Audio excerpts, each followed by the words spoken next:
An old, dark heart. Stifling her yawns over continental breakfast, May comes to as Gwen folds her newspaper closed. Their summer rental in City Center East opens today, and May knows that Gwen will hustle them out of the temporary B&B to beat the heat and the lunch crowds. "Dude," May says, leaning too conspicuously toward Liam, "walk me to my room so I can pack." He moves to stand, no questions asked, but his mother halts him with a hand on his arm. Gwen's used to them, but it's been almost a year since Liam and May have really hung out. That is, before he shuttled over on the Vollenbus Monday to fetch her at the airport. And now, May isn't a part of anything bigger anymore. She's just May, alone in Florence, with friends of what used to be the family, and her summer guardian is overcompensating. "You're not packed yet?" Gwen asks. May decides to just come out with it. "My room's haunted." Her voice is kidding. The morning light has calmed her, settled over the terror of night like a layer of snow, but she still feels it, the heat of fear. "I think." Lee gives her that measured, bemused look May somehow forgot until this moment, the brotherly, "I'm waiting for you to start making sense" look. Lee isn't her brother. Technically, he isn't family at all. Neither is Gwen, who went out of her way to help Mom and the teachers structure this as an independent study to sub in for May's final exams.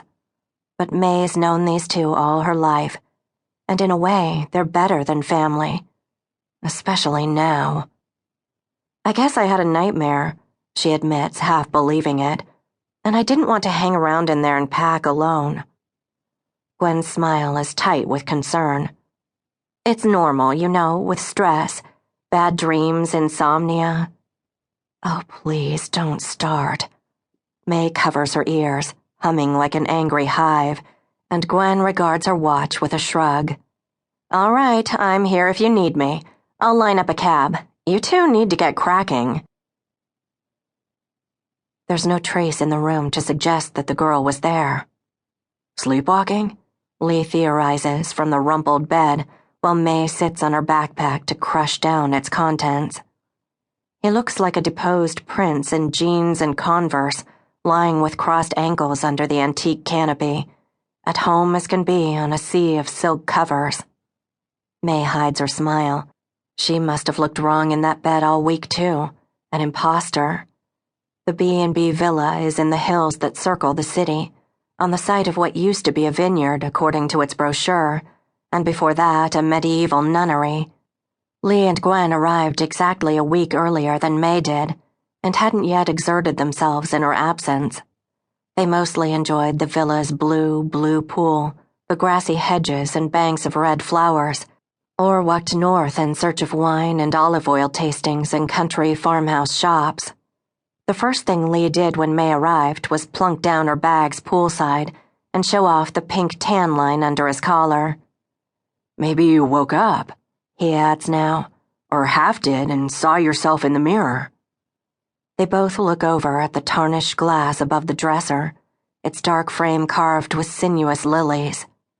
Their reflections stare back expectant. "That would have scared the crap out of me." May struggles with the zipper on her pack and nods. As a kid, she was known to sleepwalk.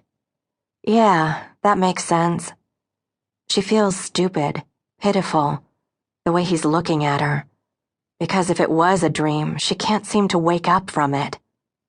On the other hand, May thinks, with a glance at her childhood best friend, she doesn't feel invisible anymore, the way she did, watching her mother deflate at the airport checkpoint when she thought May was out of range, or at the gate locked in a half-lotus on the hard airport chair, flip-flops askew on the carpet, iPod cranked to vibrate, trying not to meet anyone's eyes because her own were wet.